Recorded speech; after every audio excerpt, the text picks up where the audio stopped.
राजकारणामध्ये जेव्हा एखादी गोष्ट वारंवार होऊ लागते तेव्हा त्या गोष्टीचा पॅटर्न तयार होतो।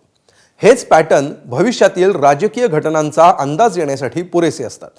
महाराष्ट्राचे मुख्यमंत्री देवेंद्र फडणवीस आणि लोकसभेचे विरोधी पक्षनेते राहुल गांधी यांच्या राजकारणामध्ये गेल्या काही दिवसांमध्ये असाच पॅटर्न दिसायला सुरुवात झाली आहे।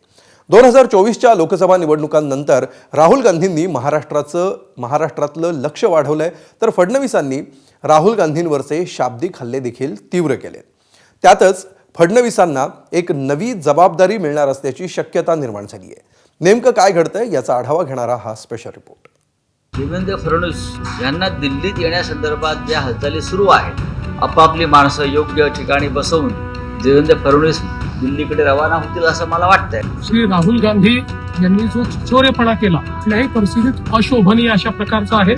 सर्वात मोठी व्यवस्था संसद आहे, त्या संसदेमध्ये 33% महिला खासदार पोचल्या पाहिजे हा प्रयत्न मोदीजी करतायत आणि त्याला राहुल गांधी विरोध करतायत। तुमच्या लक्षात आलंय का?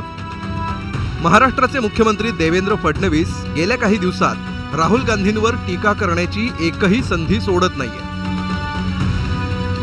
शिवाय आजकाल फडणवीसांच्या दिल्ली वाऱ्याही वाढत चालल्याचं जाणकारांच्या नजरेतून सुटलेलं नाही।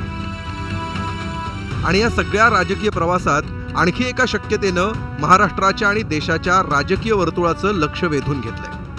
ही शक्यता आहे मुख्यमंत्री देवेंद्र फडणवीसांची भाजपच्या केंद्रीय संसदीय मंडळात म्हणजेच पार्लमेंटरी बोर्डमध्ये वर्णी लागण्याची।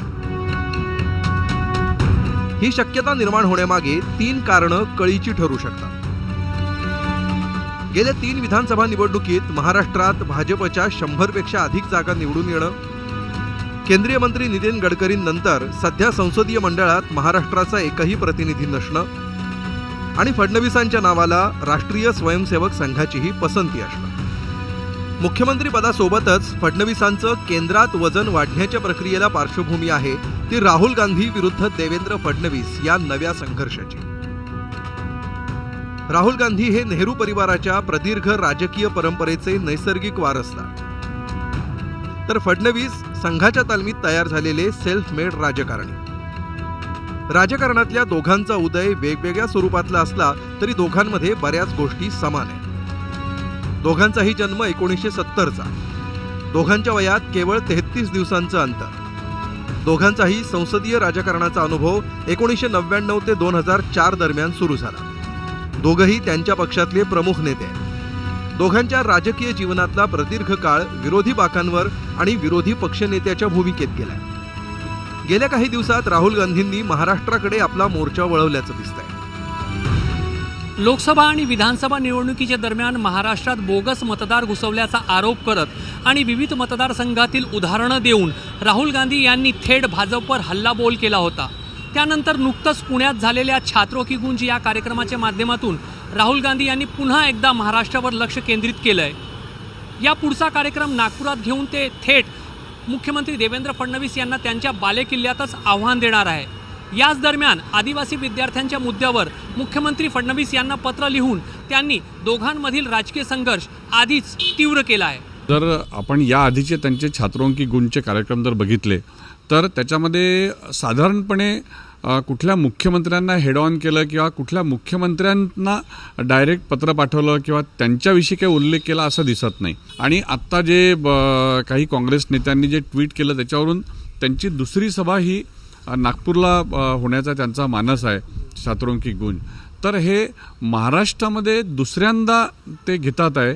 तर याचा मला वाटतं की त्यांनी देवेंद्र फडणवीसांना, जसं आपण म्हणाला, तर देवेंद्र फडणवीसांना लक्ष ठेवून किंवा लक्ष करून हे कार्यक्रम ते करतात आहे असं दिसतंय। राहुल गांधींनी महाराष्ट्रावर लक्ष केंद्रित करण्यामागे काही राजकीय कारण आहेत।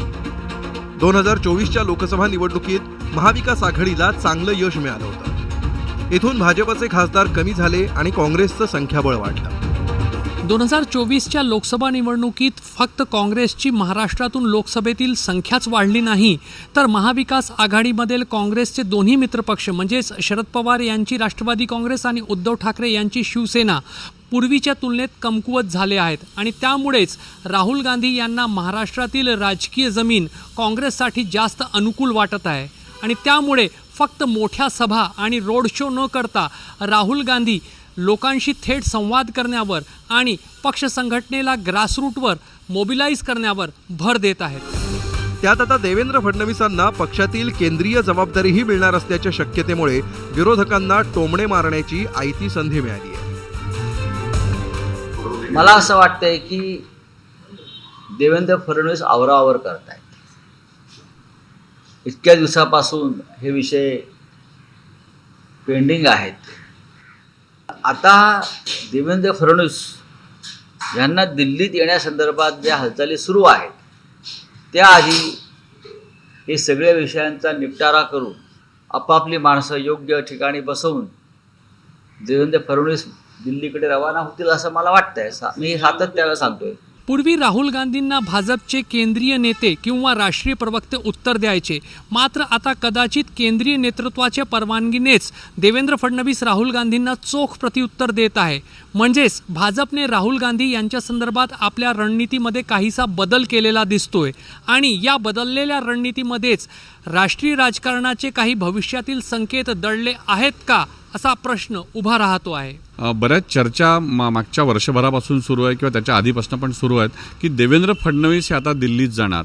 केंद्रातले आपले प्रतिस्पर्धी किंवा स्पर्धक हे देवेंद्र फडणवीस राहतील अशा पद्धतीने हा सगळा त्यांचा जो काही जोर दिसतोय किंवा जो काही त्यांचा आक्रमक किंवा त्यांनी देवेंद्र फडणवीसांना लक्ष्य करणं दिसतंय हे याच्यामधनं प्रतीत होतं. थोडक्यात गेल्या 1.5 वर्षात राहुल गांधींनी महाराष्ट्रातलं लक्ष वाढवलंय तर फडणवीसांचं दिल्लीतलं महत्त्व वाढलंय. आता राहुल गांधी महाराष्ट्रात काय करिश्मा करणार आणि फडणवीस दिल्लीमध्ये काय चमत्कार करणार याकडे सर्वांचं लक्ष असणार आहे. नागपूरहून रजत वसिष्ठसह ब्युरो रिपोर्ट, ABP माझा.